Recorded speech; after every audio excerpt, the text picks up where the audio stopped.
어떤 집에 가면은 이 막노동 하는 분이었어요. 스포츠 머리를 하고 목이 이만큼 두꺼운 분이었어요. 그분이 술이 이렇게 취해 있는데 문을 열고 속상한데 제가 들어간 거예요. 애들 다 데리고 들어간 거예요. 8시쯤 됐을 거예요 아마. 얼마나 매를 맞았는지요. 돈 물어달라고 그래서 없다고 했더니 얼마나 매를 맞았는지. 저도 얼마나 매를 맞았는지 몰라. 애들 무릎 꿇고 있으면 발로다가 막 차가지고 애들이 피투성이가 되고요. 얼마나 무서웠는지요. 그거를 새벽 1~2시까지 하는 거예요. 그걸 안 당해보면 모릅니다. 당해보면은요, 두렵고 발로 차면은 쓰러져서 있고 치욕스럽고요. 얼른 제자리에 가서 나이가 이제 50이 된 나를 그렇게 매맞고요. 기가 막힌 거예요. 기가 막힌 거예요. 그러더라도 애들이 거듭나면은 좋아요. 다 치르고 나올 때 되면 지네들끼리 낄낄거리고 웃어요. 마음이 얼마나 무너지는지요. 그 다음 집에 또 가요. 그리고 오면은 또 잘 지내다가 이게 지겨운 거예요. 이게 또 그 여자들하고 놀고 춤추고 술 먹고 하던 게 또 그리워지는 거예요. 또 그러면은 또 그 난리를 법석을 피우고 또 한 차례를 그렇게 곤욕을 치르는 거예요. 그러던 어느 날 또 그렇게 하고 왔어요. 나는 무능력한 목사더라고요.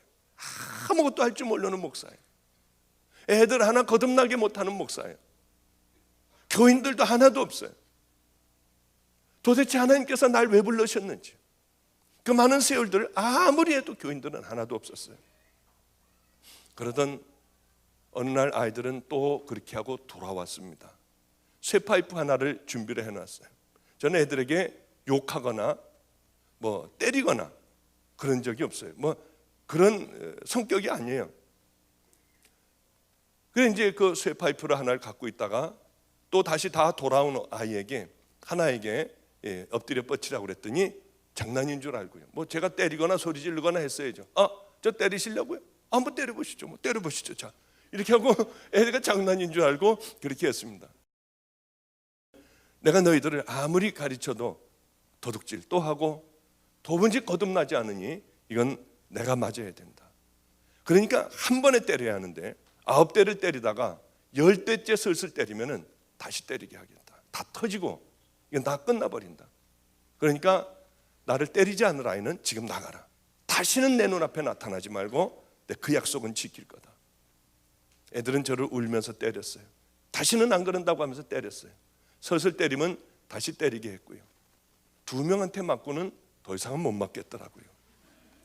더 이상은 아니 왜 그렇게 아프다는데 여러분 웃어요.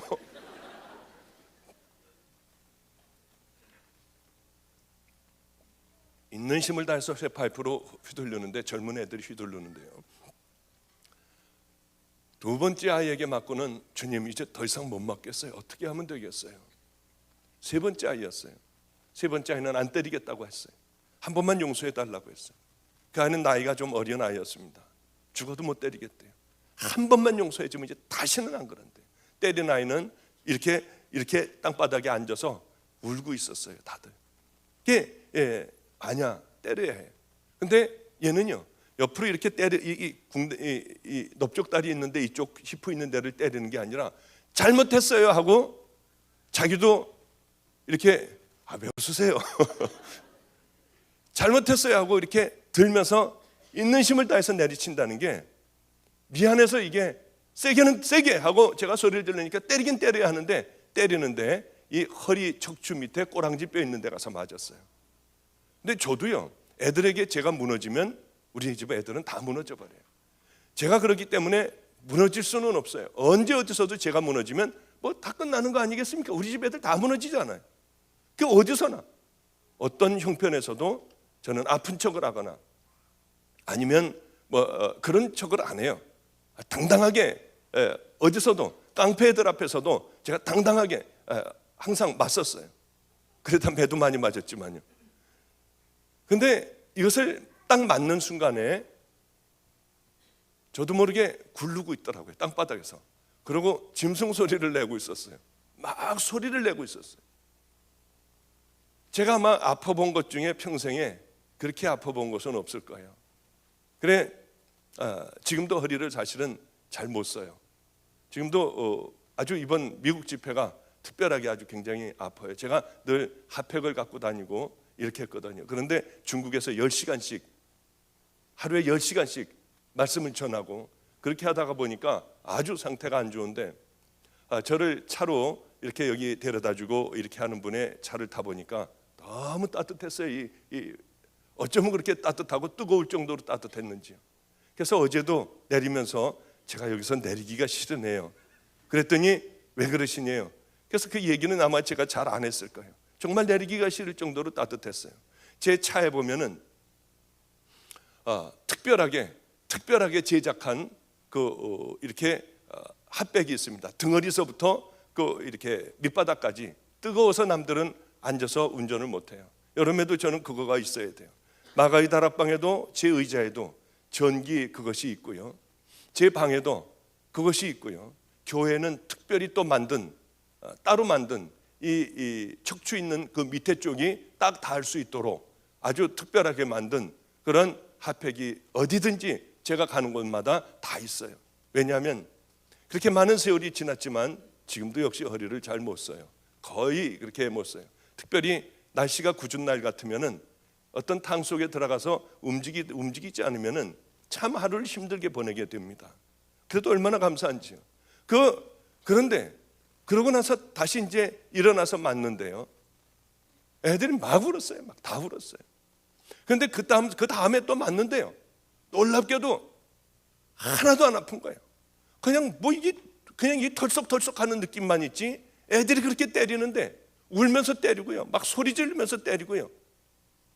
그런데 전혀 안 아프더라고요. 그 매를 하여튼 다 맞았어요.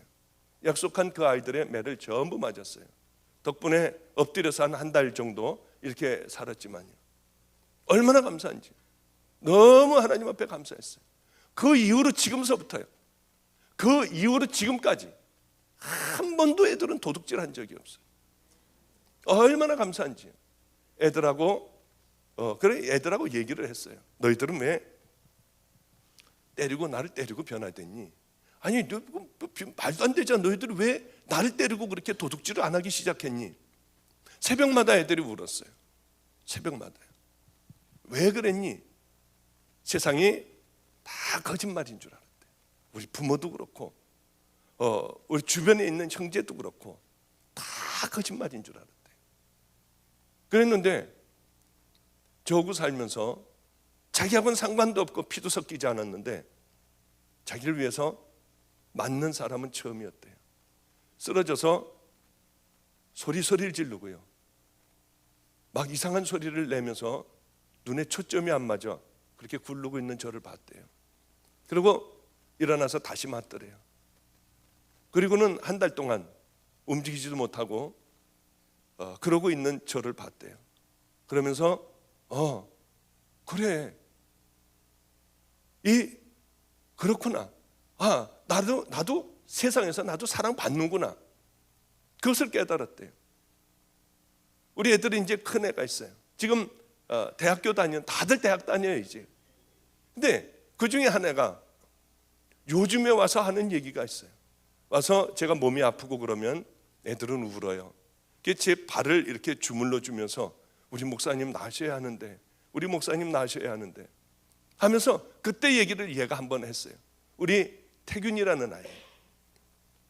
그 아이가 뭐라고 하느냐면 목사님 그때가 없었으면 저는 버림받았을 거예요.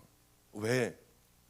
목사님 저는 그때는 몰랐어요. 그냥 목사님은 그냥 고맙고 그냥 귀한 분이라고 생각을 했고 저 목사님을 위하여 내가 목숨을 걸어야겠다. 저 목사님을 지켜드려야겠다는 어린 마음에 그런 생각을 가졌대요.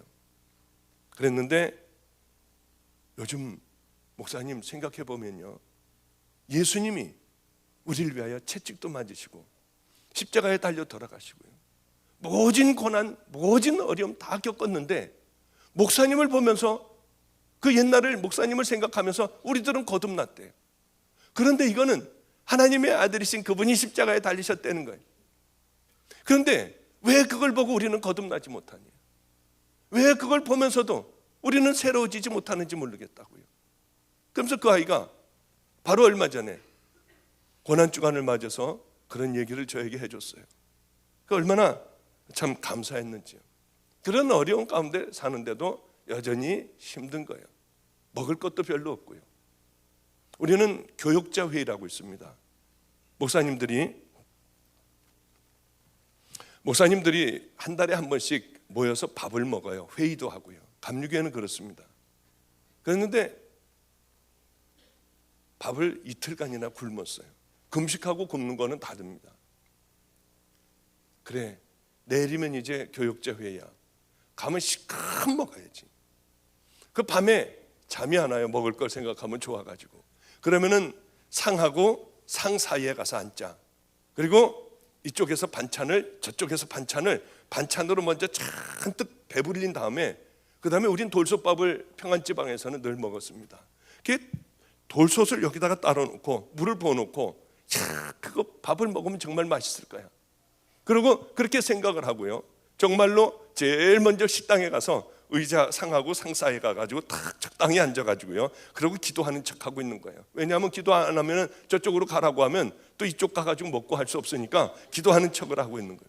그럼 와가지고 왜 똑바로 앉지 이렇게 앉아? 그래도 모르는 척하고 기도하고 있으면은 이상하게들 앉다가 저쪽서부터는 제대로 다 앉아요. 이제 어른들 앉는 데서는 제대로 앉아요. 우리야 뭐 맨 꼬레비니까요.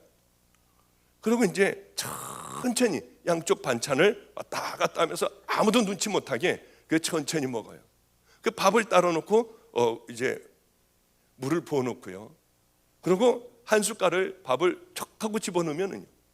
어쩌면 반찬 몇 개 집어넣는데 죽을 것 같이 힘든 몸이 싹 풀리는 거예요.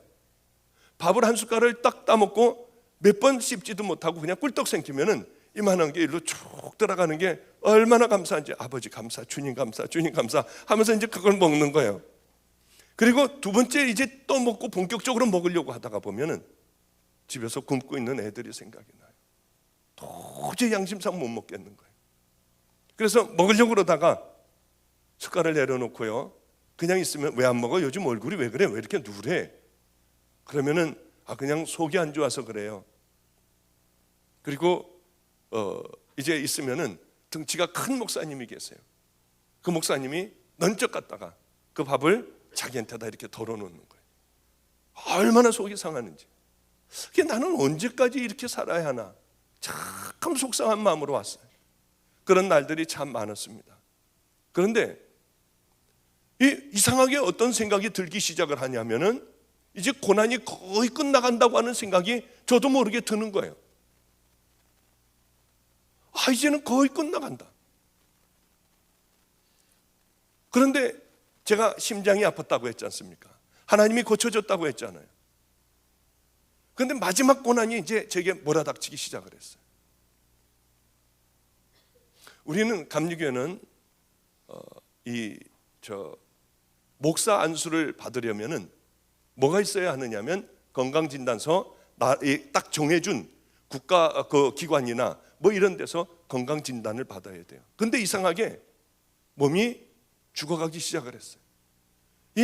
자고 일어나면 못 일어나겠는 거예요. 아무것도 못 하겠는 거예요. 이제 교인은 한 가정이 더 들어왔어요. 근데 죽어가는 거예요. 제가 죽어가는 거예요. 왜 이럴까? 왜 이렇게 식은 땀이 날까? 그리고 몸은 말라가고요. 그래, 검사를 하려고 이제 그 목사가 되기 위하여 검사를 하려고 병원을 찾아갔습니다. 저는 대학교 1학년 때 우리는 교련이 있었어요. 그때는 뭐 교련이 있어가지고 군사훈련 뭐 이런 것을 하고는 했습니다. 저희 다닐 때는요. 근데 그때 예방주사를 맞았어요. 총으로 된 예방주사인데 쫙 이렇게 벌리고 있으면 그냥 쏘고 가는 거예요. 툭툭툭툭 쏘고 가는 거예요. 그때 제가 B형 간염에 걸렸습니다. 몸이 식은땀이 나고 참 어지럽고 해서 서울대학병원에 김정용 박사라고 하는 분이 있어요. B형 간염 백신을 만든 분이죠. 그분에게 갔더니 B형 간염에 걸렸다는 거예요. 간이 부어있고 그리고 너는 쉬어야 한대요. 그게 이제 대학교 1학년 때였으니까 의대를 그럼 내가 포기해야 됩니까? 포기하는 게 좋다고 해요.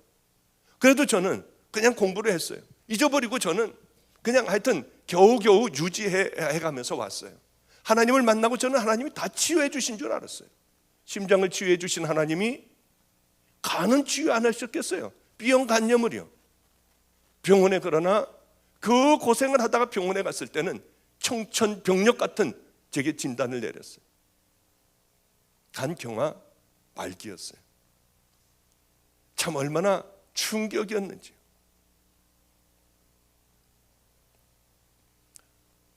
그래 이걸 아무에게도 얘기를 못하는 거예요. 한 번은 피를 쏟기 시작을 하는데 정말 충격이었어요. 아, 죽었구나 생각을 했어요.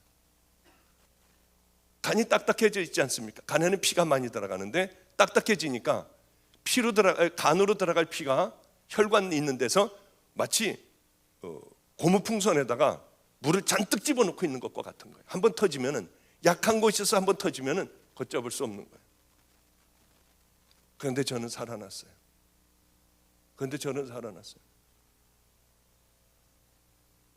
그래 우리 아버님에게 가서 제가 이런 얘기를 한 적이 있어요. 작은 아버님과 계신 그때 너무 힘들어서 차를 타고 오다가 막 차에 치이든지 하는 건 행복한 것 같아요. 비행기를 타고 가다 비행기가 폭파되는 것은 너무 행복한 죽음 같아요. 그랬더니 쓸데없는 소리 한다고 야단 맞은 적이 있거든요. 그런 어려움을 겪었던 때가 있어요. 저 혼자만의, 아무도 모르는 저 혼자만의 그런 가슴앓이를 한 적이 있어요. 근데 우리 교회에 그때 등록을 한 사람이 하나가 있었는데 어떤 집사님 내외분이, 중국집을 하는 그런 내외분이 아들과 함께 등록을 했습니다. 저는 죽어갔어요. 이분들이 저에게 왔어요. 이제 주일날 강대상에 서지도 못했습니다. 그리고 들어오는 있는데요, 이분 내외분들이 와서 뭐라고 하느냐면 자기네들은 이제 예수를 안 믿겠다는 거예요. 하나님을 떠나겠대요. 목사님같이 그렇게 최선을 다해 살아왔는데 이렇게 그 마지막이 비참한 죽음이라고 하면 자기네들은 그 예수를 안 믿겠다는 거예요. 할 얘기가 있어야죠. 제가 나는 죄인이라서 그래요. 그 얘기밖에는 더는 못했어요. 이분이 저를 데리고 아주대학병원을 가자는 거예요. 수원에 있는 아주대학병원이었어요. 거기를 가자는 거예요. 자기네 그 친척이 뭐 누군지 거기에 원무 과장인가 뭐 하는 사람이니까 가자고 하는 거예요. 그래서 안 간다고 했습니다. 나는 내 병을 아는데 왜 가느냐? 방법이 있으면 가지만은 방법이 없다. 그랬더니 이분이 자꾸 가자는 거예요. 그럼 예수를 안 믿겠대요. 이제 이것이 끝이라고 하면 그 예수를 자기가 왜 믿냐요? 망하는 거 아니냐, 예수 믿고. 그래서 전 아니라고 했어요. 그래서 저하고 약속을 했습니다. 내가 만약에 병원을 가서 나는 분명히 동일한 진단을 받을 거다. 그러면은 나를 산 위에다 올려다 놔라. 그리고 올라오지 말아라.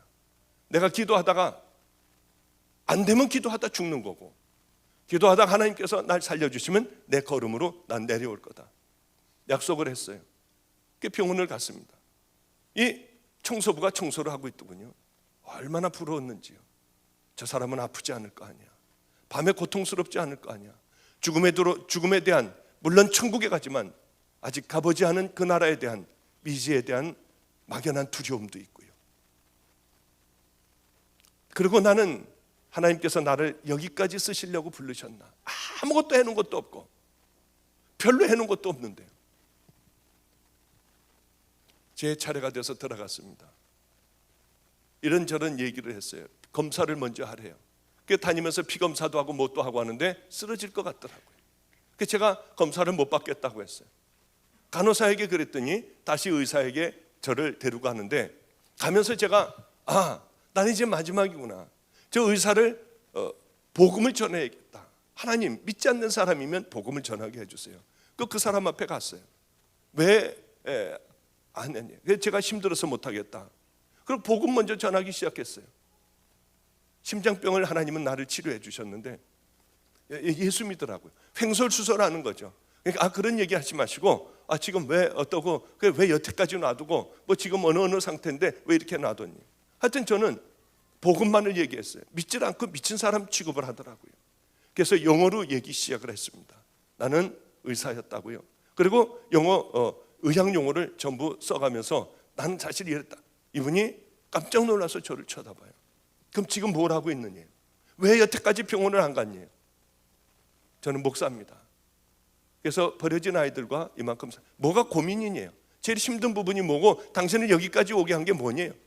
나는 하나님을 만났고 나는 버려진 애들하고 함께 살고 얘네들이 거듭나지 않아서 저는 그것이 제일 괴롭습니다. 그랬더니 그 얘기를 듣더니요, 자기는 교회 한 번도 안 갔대요. 어렸을 때 크리스마스 때밖에는 안 가봤대요. 당신은 하나님의 사람이라는 거예요. 아니, 인격장애, personality disorder, 이 인격장애는 돌아오기 힘든 것 알지 않습니까? 목사님은 대단한 일을 많이 했다는 거예요. 그런데 바로 그 믿지 않는 의사가 하나님이 함께 해주신다는 거예요. 저는 하나님이 하나도 함께 해주시지 않는 줄 알았어요. 배가 고플 때 라면 하나도 못 주셨고요. 제가 도망갈 때 붙잡혀서 매맞게 했고요. 도무지 제게는 인간적으로 풀리는 게 하나도 없었어요. 그런데 그분이 아이고 하나님이 함께 해주시네요. 그 얘기를 하는데 갑자기요 눈물이 나기 시작을 했어요. 어떤 현상이 나오냐면 지옥에서 천국으로 싹 옮아오는 그런 어떻게 모든 결박이 풀리고요, 두려움이 풀리는 그런 느낌을 제가 받았는데, 어떤 사람이 박하향 같은 것을 코에다가 후 불어주는 그런 잠깐 동안의 그 일이었지만은 화한 느낌을 받았어요. 그것이 제 혼자의 느낌이었는지 어땠는지 모르지만은 하여튼 이렇게 뭐가 좀 이렇게 시원하고 가벼워지는 그런 느낌을 받았어요. 지옥에서 천국에 오는 그런 느낌이어서 제가 막 울었어요, 거기서. 그랬더니 이분이 사람은 죽는데요, 다. 빨리 가고 천천히 가고 하는 거고 신앙심이 있으니까 다 받아들일 수가 있지 않냐요. 저는 그래서 우는 게 아니었거든요. 근데 당신 같은 사람도 치유된 적이 있다는 거예요. 케이스가 있대요.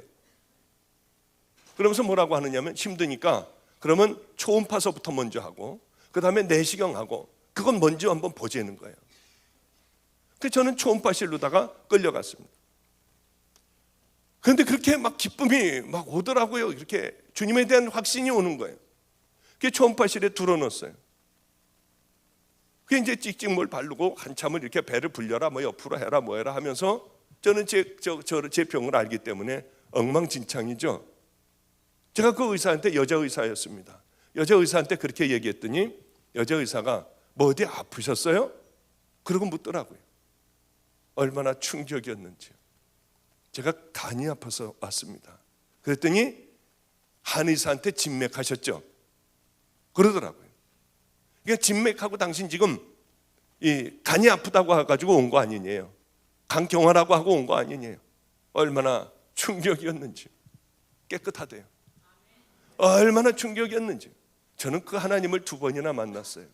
그래서 이제 내시경 하는 데 가서 이제 피를 엄청 토했다고 하니까 내시경 하는 데 가서 하는데 이게 잘 안 들어갔습니다. 그래 그 송대에 있는 데를 다쳤어요. 그 같은 들어가서 쭉 해보더니 깨끗하다는 거예요. 그게 얼마나 충격이었는지. 그게 화장실로 가가지고 이제 다 닦았어요. 닦으면서 눈물만 나오대요. 눈물만요. 주님이 제 마음속에 이렇게 말씀하셨어요. 하나님, 왜 간은 놔두셨어요?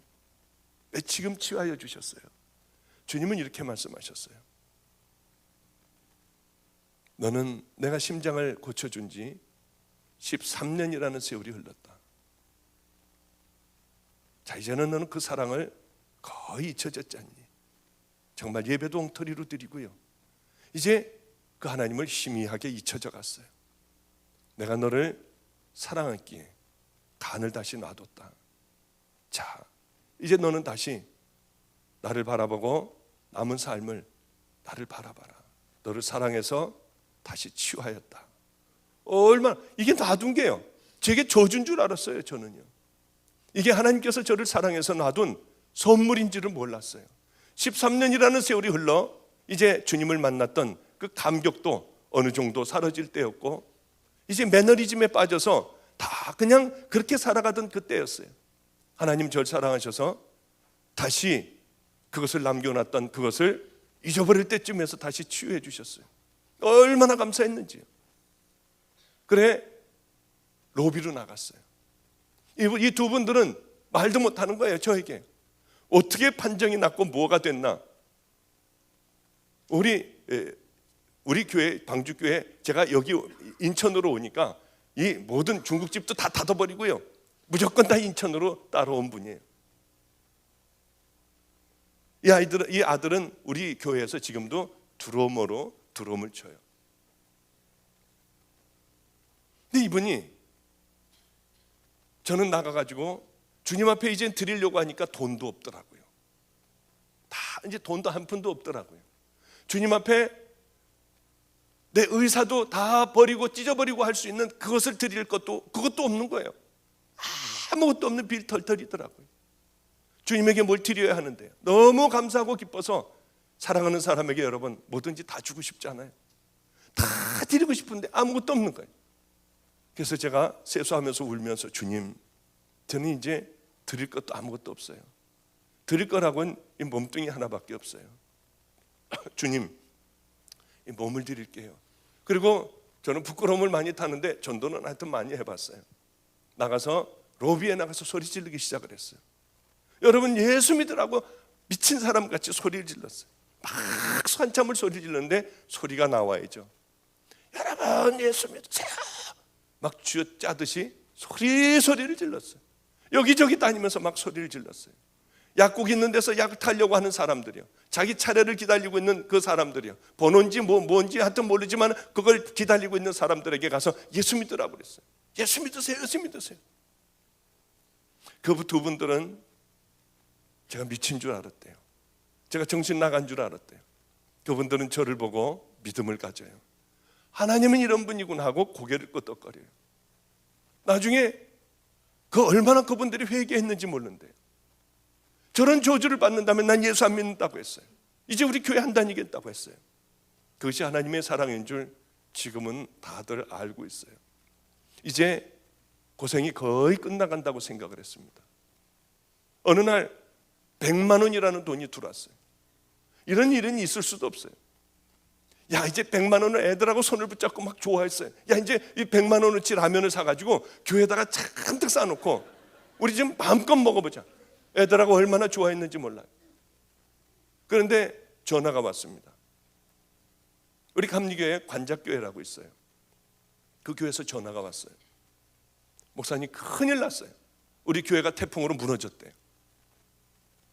요번에 전번 주에 북경으로 제가 집회를 갔었습니다.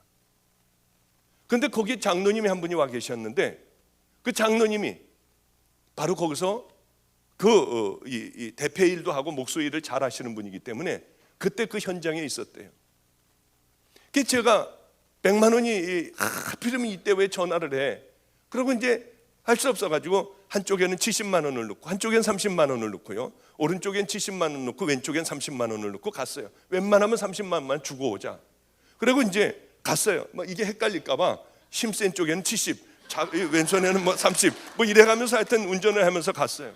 가가지고 봤더니 그 예산 지방에 있는 전체 교육자들이 무너진 그것을 위하여 대패질하고 땀을 비 오듯이 흘려가며 8월 그 더운 때에 교회를 세워가고 있었어요. 얼마나 주님 앞에 죄송했는지요. 얼른 들어가서 100만 원을 다시 집어넣어가지고 갖다가 주었어요. 나오다가 보니까 웬 빼짝 마른 사람이 러닝셔츠 하나만 입고 더위에 헐떡거리고 있었어요. 젊은 사람이요. 병석이 완연했어요. 그래서 저는 와버렸습니다. 그래, 주님. 그러고 이제 왔는데 이번에는 놀랍게도 200만 원이 들어왔어요. 이게 처음 있는 일이었어요. 누구누구 엄마가 주는 돈이라고 하고 200만 원을 누가 보내왔어요.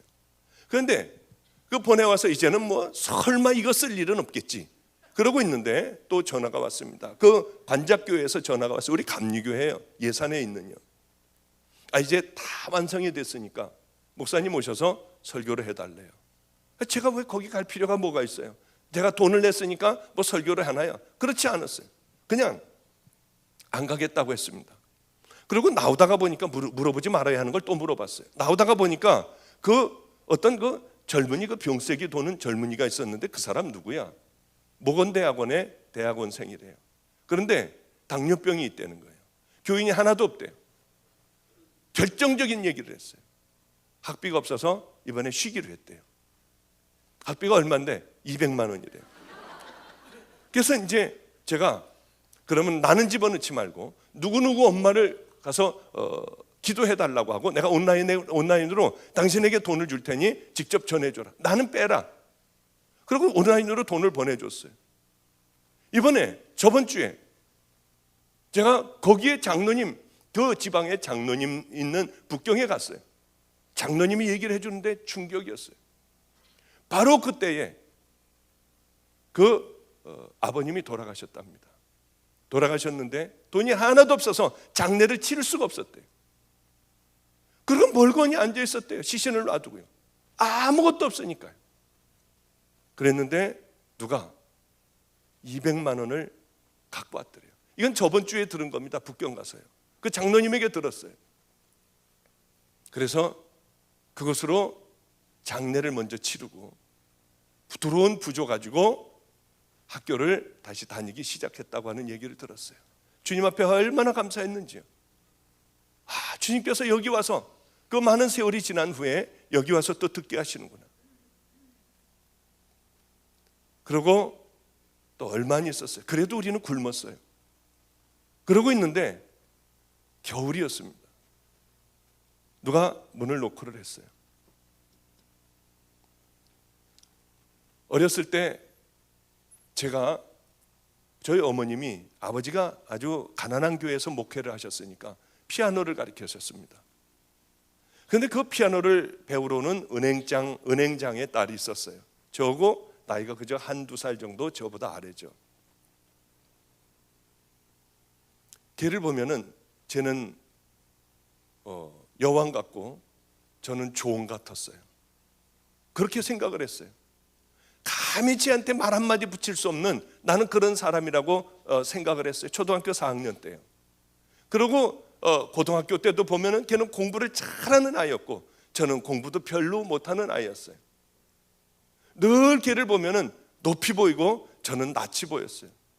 이제 제가 의사가 된 다음에야 비로소 동등하게 되겠다 하는 생각을 했어요. 그런데 그 겨울밤에 누가 노크를 하고 들어왔습니다. 우리 누님이 저기 계신데 누님이 딸이 메트로폴리탄 오케스트라 사위가 악장이고 딸이 거기서 하고 줄리아드 음대 교수고 그래요. 하여튼요. 근데 한국에 와가지고 어떤 그 음악회를 하는데 이 친구가 와가지고 아니 그러면 그 보영이 오빠는 어떻게 됐어? 그러니까 목사가 됐다고 해서 밤에 찾아온 거예요. 어느 분하고 천주교 신자하고 찾아왔습니다. 문을 여는데 저는 그때 까치머리에 냄새나는 옷을 입고 있고요. 파카를 입고 있고요. 그리고 불을 아끼느라고 어슬무리하게 켜놓고요. 그래 까치머리 누구세요? 했더니 저예요. 그래서 저가 누구세요? 하고 문을 열었어요. 애들은 이 의자에서 몇 명이 자고 있었고요. 봤더니 얼마나 부끄러운지요. 저는 또 거지가 돼 있더라고요. 왜 그런 모습만 그분에게 왜 그런 모습만 제가 자꾸 보이는지요. 저는 한없이 초라했고 그분은 아주 멋진 그런 옷을 입고 있었어요. 나중에 그 얘기를 하더군요. 제가 거지 같은 모습으로 섰는데 그렇게 성자 같은 모습이더래요. 예수님을 본 듯한 착각을 자기가 일으켰다고 하더라고요. 저는 부끄러워 어쩔 줄을 몰랐는데요. 그 자매가 아니라 같이 온 이런 분이 있었습니다. 천주교 신자였어요. 이 신자가 우리를 보더니 기가 막히게 하는 거예요. 추운 겨울에 아무것도 떼지 않고 저러고들 사는 걸 보고 충격을 받았던 모양이에요. 제가 알고 있던 그 자매가 아니라 바로 옆에 따라온 분이 3일 후에 와서 천주교 신자인데 헌금을 하겠대요. 3일 후에 정말 그분은 왔습니다. 와가지고 헌금통에다 헌금을 하면서 꼭 자기가 나간 다음에 보래요. 그래서 이제 그분 나간 다음에 아이고 야 이제는 무조건 라면을 100만 원이면 100만 원치 사야겠다 생각하고 그것을 꺼내서 하나님 우리에게 가난한 우리에게 먹을 걸 주셔서 감사해요. 저분에게 자녀의 축복을 허락해 주세요. 그리고 이제 그걸 갖고 와서 강대상에 와서 또 한 번 기도를 하고 열어봤는데 한 장이었어요. 10만 원이 넘더라고요. 봤더니 100만 원인 것 같아요. 100만 원보다 공이 더 있더라고요. 1000만 원 같더라고요. 1000만 원보다 공이 더 있더라고요. 아니 여기는 뭐 잘 사는 동네라서 그런지 1억이라도 놀라지도 않네요. 여기는 왜 그러냐면 부자 동네 모양이야 아마. 저에게는 어마어마하게 이게 엄청난 큰 돈이었어요. 얼마나 충격을 받았는지. 그러면서 3일 후에 와서 또 돈을 주겠대요. 또 헌금을 하겠대요. 3일 후에 와서 또 5천만 원을 또 하는 거예요. 막 하는 거예요. 그 돈을 가지고요, 맨 처음에 한 게 가서 은행에 가서 거슬러 가지고요, 1억짜리를 거슬러 가지고 그거 가지고 먹기 시작을 했어요. 그동안에 얼마나 배가 고팠습니까? 뭐 짜장면 내다 탕수육에다가, 그 다음 날에는 뭐 돼지 불갈비에다가, 그 다음 날에는 막 저녁 때 되면 막 이 치킨에다가 막 피자에다가 밤낮 먹었어요. 얼마나 먹고 다녔는지요. 애들이 그동안 구경하지 못했던 에버랜드에 가서 이 에버랜드라고 이제 노는 데가 있거든요. 거기 티켓을 이 팔찌 하나 차가지고 돌아다니면서 얼마나 애들하고 타면서 놀았는지요. 이제 9시간씩 새벽 기도할 이유가 하나도 없어요. 제일 먼저 기도가 줄어들더군요. 이제 여기 1억 5천만 원이라고 하는 든든한 돈이 있는데, 아니 세상에 겁날 게 뭐가 있겠습니까? 전도하는 것도 슬슬 미뤄지고요, 산기도 하는 것도 짧게 하고 내려오는 거예요. 그냥 가서 찍고 내려오는 거예요. 안 하면은 마음이 부담스러우니까. 그러고는 이제 뭘 먹을까 이 고민을 하는 거예요. 이제 야, 오늘은 우리 탕수육 먹는 게 어때? 못 먹겠어요. 야, 그럼 돼지갈비는 어때? 얘기하지 마세요. 못 먹겠어요. 우리 이렇게 살았어요. 이렇게요. 그리고 그분들은 매번 300만 원씩 다달이 주는데, 돈 주는 걸 제가 사실은 지금도 못 받아요. 잘이요.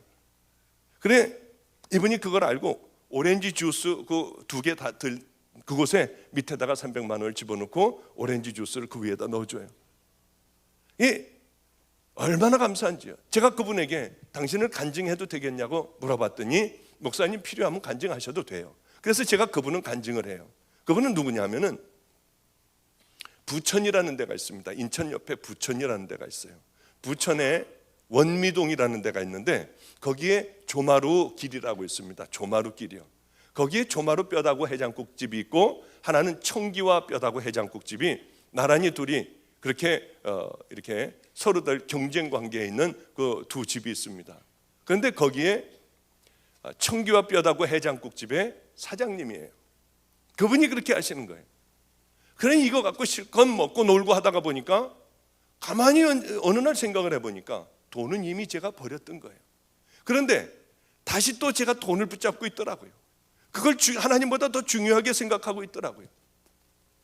얼마나 기가 막혔는지요. 그래서 얼른 찾았어요. 돈 다 찾았어요. 찾아가지고 한 군데다 몽땅 다 넣었어요. 한 푼도 남기지 않고요. 1,000원짜리까지 다 찾아놓고 그분에게 찾아갔어요. 내가 이거 갖고 있다가 하나님과의 사랑이 끊어질 뻔했다. 다시 가지시라고 그랬어요. 이분은 그래봐야 100만 원 썼겠습니까? 이분은 절대로 내가 당신에게 헌금했냐, 내가 하나님 앞에 했지 당신에게 했느냐, 나는 안 가진다, 그분은 가져라, 나는 못 갖겠다, 그러면서 드디어 그 돈은 중간에 떠버렸어요. 저거는 관계없는 돈이 되어버렸어요. 얼마나 감사한지요. 그러면서 또 시간이 흘렀습니다. 어느 날 아이들하고 함께 살고 있는데, 어제 말씀드렸다시피 애들 학교를 보내고 이제 애들도 제대로 되기 시작을 했어요. 그러나 우리는 먹을 게 없었어요. 그리고 기도를 하고 있는데 갑자기 주님께서 저를 부르셨어요. 내 종아, 내가 다 봤다. 고맙다. 이제 내가 너를 이렇게 사용하겠다. 오랜 기간 동안 수고했다 내 종아. 그 말씀이 있었어요. 그러면서 사람들은 모여들기 시작했습니다. 그렇게 한 명도 하나님을 만나고 13년 동안 그 고생을 했는데 교회는 하나도 없었어요. 그때서부터 사람들이 몰려오기 시작을 하는데요, 금방 교회가 꽉 찼습니다. 그래서 이제 더 이상 어떻게 예배드릴 장소가 없었어요. 그래 얼른 다시 그분을 찾아가서, 당신 그 돈 줬던 그 중간에 뜬 돈으로 우리가 교회를 이사가서 좀 크게 만들면 어떻겠느냐. 너무 좋아하셨어요. 그래서 그 돈을 가지고 교회를 큰 곳으로 이사를 갔습니다. 한 3년 정도면은 충분하겠다고 생각을 했어요. 그러면 여기는 채워지겠다고 생각을 했어요. 2달 반 만에 교회는 또 꽉 차버렸어요. 얼마나 하나님 앞에 감사했는지요. 주님께서 이제 네가 깜짝 놀랄 만한 일들을 보리라. 제게 말씀하셨어요. 너는 평생 다니며 잘못된 믿음으로 넓은 길을 가고 있는 그들, 내 앞에서 와서 천인공노할 일들이 수없이 일어나는 그 일들을 너는 맛보지 못하게 해라. 좁은 길로 가게 하고 너는 그들을 깨달아 순종의 길로 가게 해라. 주님은 그 말씀을 하셨어요. 다른 건 제가 다 믿을 수 있었어요. 그러나 네가 이 말씀을 전하면은 많은 자들이 내게로 돌아올 것이다. 주님께서 그러셨는데 그거는 정말 자신이 없었어요. 아니, 저는 제가 제 자신을 잘 아는데요, 우리 한 달에 한 번씩 모이는 목회자 회의에도요, 저는 가서 목사가 돼서도 기도시킬까 봐 화장실에 가서 왔다 갔다 하다가요, 기도시키는 거 끝나면 그 다음에 들어갔어요. 그래서 열심히 기도문을 하나를, 내가 이렇게 살아서는 안 되겠다 목사가, 그리고 기도문을 하나를 외웠어요. 아주 달달달달달달 외웠어요. 이제는 가서 자신 있는 거예요. 하나님, 우리 평안지방을 사랑하시는 하나님, 감리사님을 모시고 귀한 회의를 하게 해주시니 감사합니다. 다 외웠어요. 그걸 한 장을요. 그러고 이제 제대로 이제 앞에 가서 딱 앉았죠. 영락없이 기도시키려고 하면 나타나지 않던 저 사람이 오늘 나와가지고 기도를 시키는 거예요. 그럼 박보영 목사님 기도해 주시기 바랍니다. 그때서부터 가슴이 터질 것 같이 뛰기 시작하고요, 입이 마르기 시작을 하고요. 그러면 일어나가지고 하긴 하는데 다 잊어버려요. 외웠던 거 다 잊어버려요. 도대체 뭘 중얼거리고 있는지, 뭘 횡설수설하고 있는지. 그런 목사였어요. 별 볼 일 없는 목사였는데 하나님께서 저를 쓰신다고 해요. 하나님은 약속대로 정말 여기까지 오게 해주신 하나님이에요. 요즘엔 너무 감사해서 우리 주님 앞에 기도를 해요. 하나님, 도대체 나 같은 걸 왜 쓰세요? 나는 너를 아직 세우지 않았다. 너를 만방에 알리는 중이다. 내가 너를 세우는 그날이 있을 것이다. 아이고, 얼마나 과분하고 얼마나 감사한지요. 도대체 나를 왜 쓰세요? 제가 주님에게 물어봤어요. 너는 버린 것들을 잘 세워놨다. 여러분, 우리는 더러운 것들을 보지 않으려고 해요. 냄새나고 취하는 것들은 피하려고 해요. 그러나 그 사람들을 사랑하면은 하나님이 얼마나 기뻐하시는 줄 아세요? 자녀의 축복을 받고 싶습니까? 버려진 아이들을 잘 여러분 섬겨보세요. 아우, 나는 그거 못해. 그 우리들의 힘으로 하는 것 아니더라고요. 저도 혼자 있는 걸 좋아해요. 저도 조용한 걸 좋아해요. 전 여행을 참 좋아해요. 책 읽는 걸 좋아해요. 음악을 좋아하고요. 우리 집에는 23명이에요.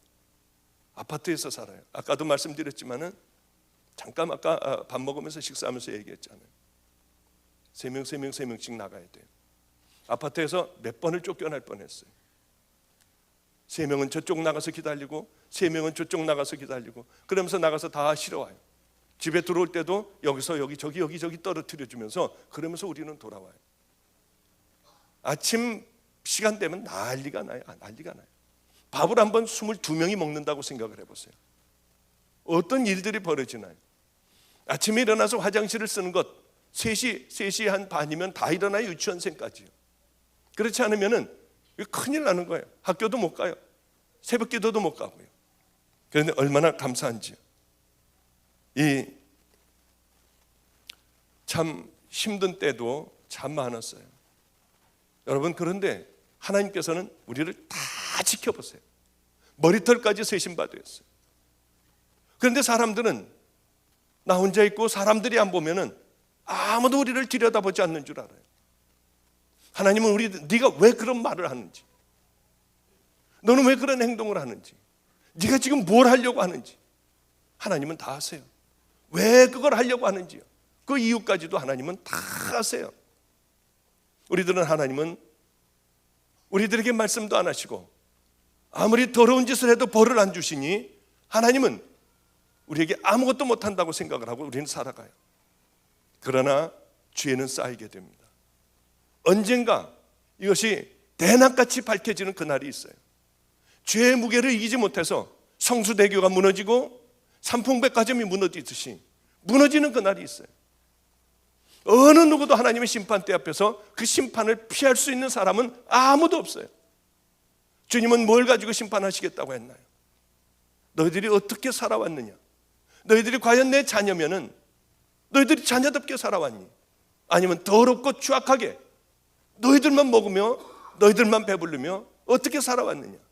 분명히 우리들에게 물으실 거라고 했어요.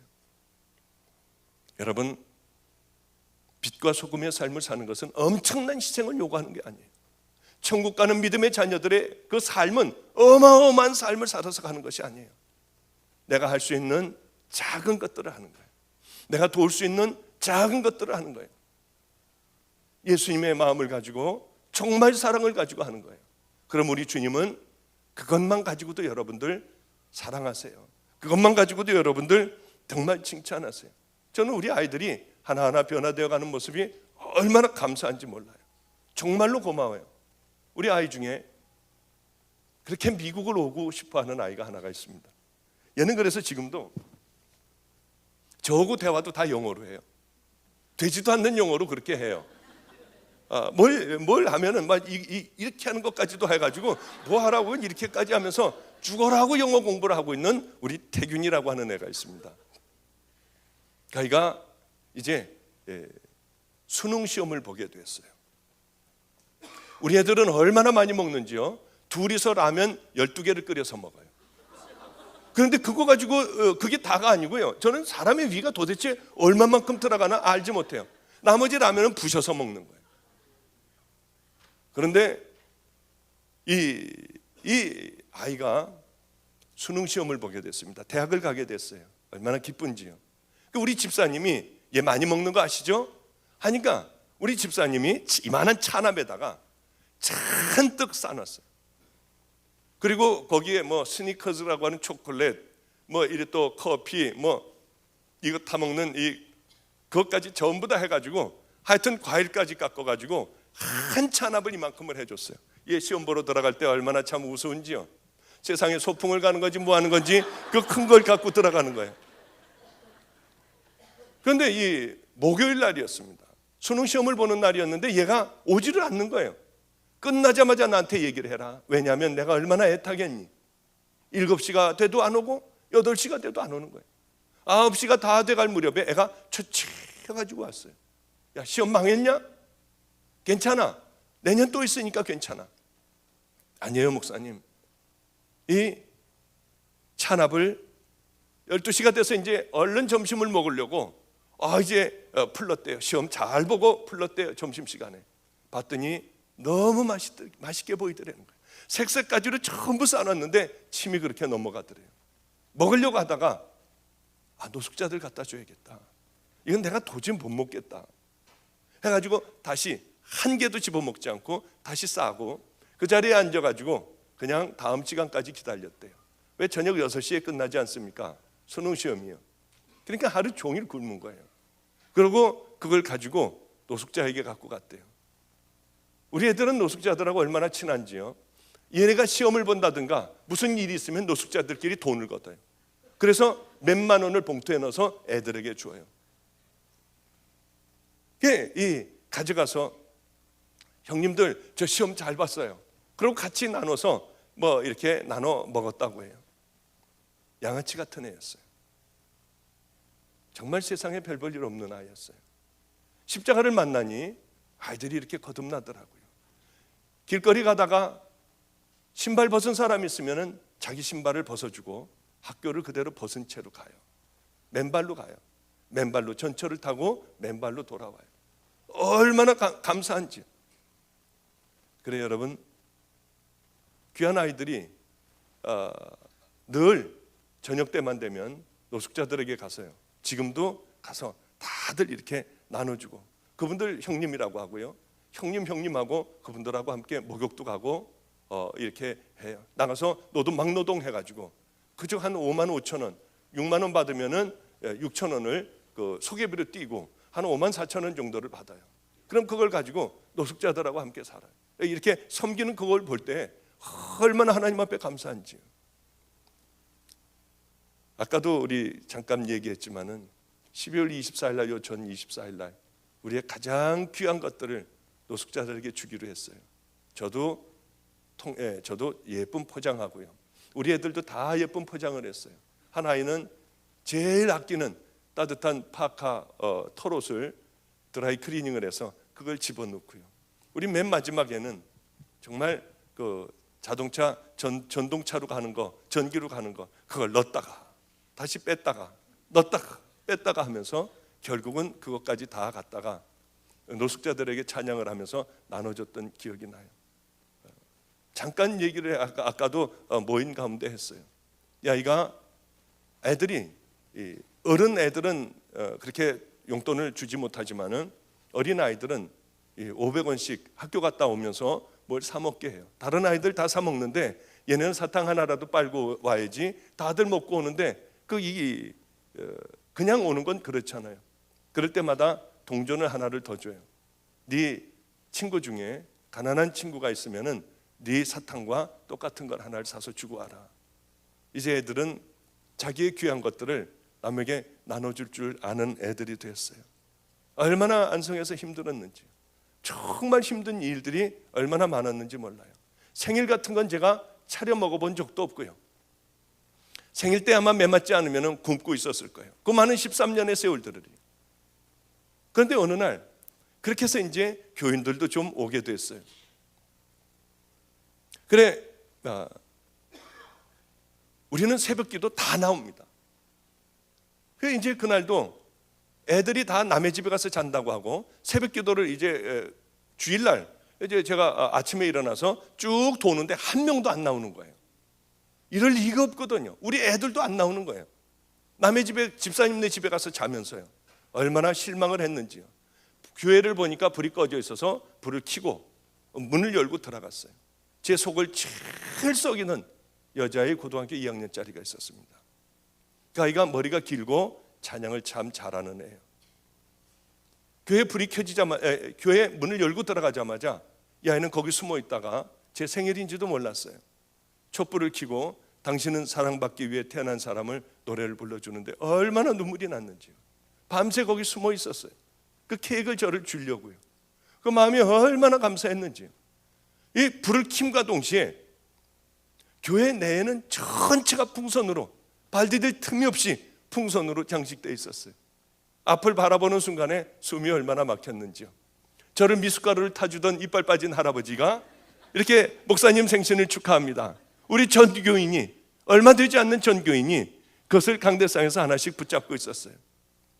인생의 제일 밑바닥에서 원치 않는 아기를 하나를 낳았어요. 이 아이를 저에게 갖다 줬어요. 4살 때 갖다 줬어요. 여기서 버림받고 저기서 버림받고 하는 여자아이였어요.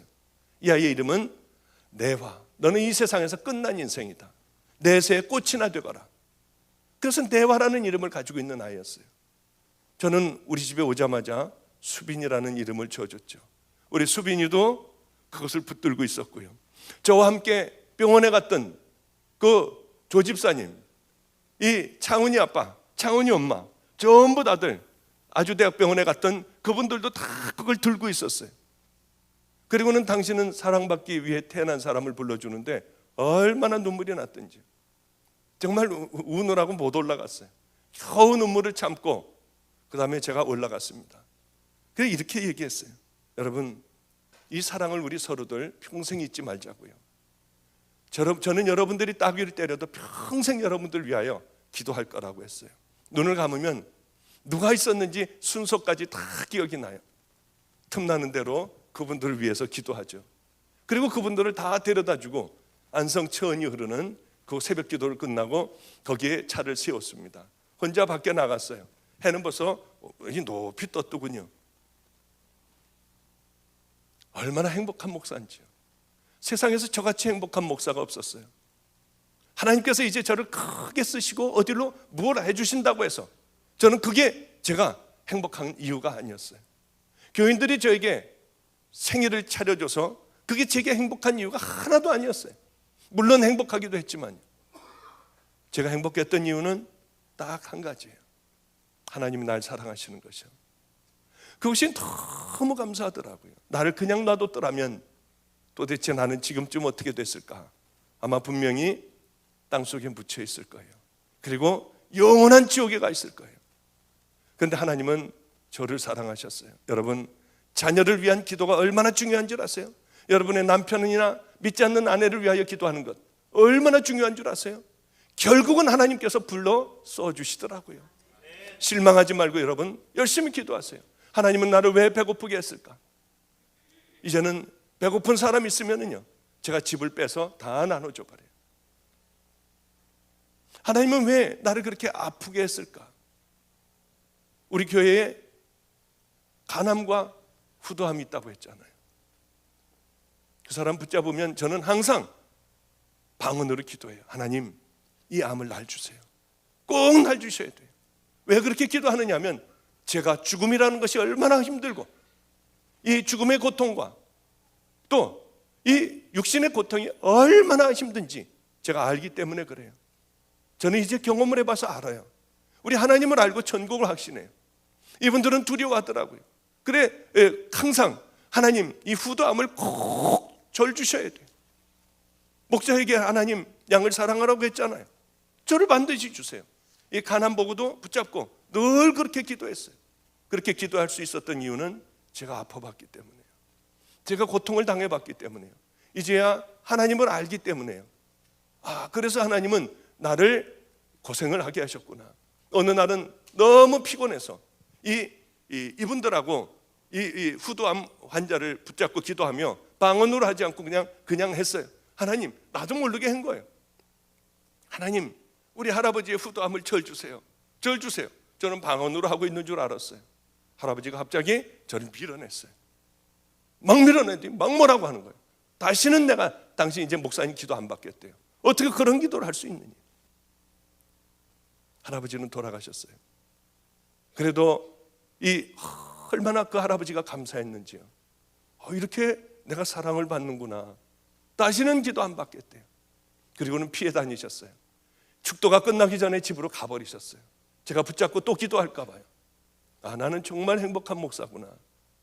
그래 여러분, 고난당하는 게요, 이 고난이라고 하는 게 그 당시에는 정말 죽을 것 같고 힘들고 지치고 하지만은 하나님이 우리에게 주시는 가장 큰 선물 중에 하나가 고난이라고 하는 사실이에요. 왜?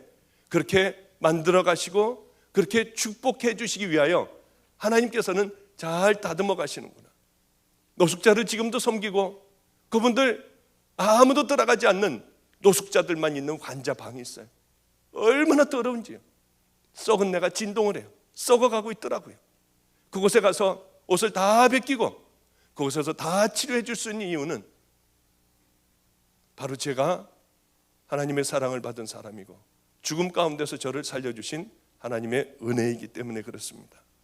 여러분, 이제 돈 더 내시기 전에 얼른 11시 전에 끝내야겠어요. 그래도 이제 앞으로 여기가 교회를 이제 져야 되고 사야 될 곳 아니겠습니까?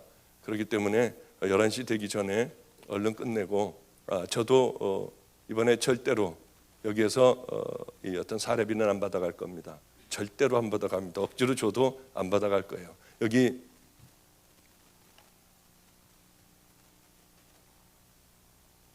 교회 하는데 귀하게 그렇게 쓰여질 수 있다고 하면 얼마나 감사하겠습니까? 그러니 여러분들도 이 교회 교인들은 열심히 최선을 다하여 헌금하십시오. 그래서 이제 다음에 내년에 올 때는 아름다운 교회에서 예배 드렸으면 참 좋겠어요. 그리고 그런 것들이 하늘나라에 우리들의 큰 상급으로 쌓인다고 하는 거죠. 그러니 여러분들 죽도록 하늘나라에 쌓아두지 어리석게 이 땅에 쌓아두지 마십시오. 좀 불편하면 어떻습니까?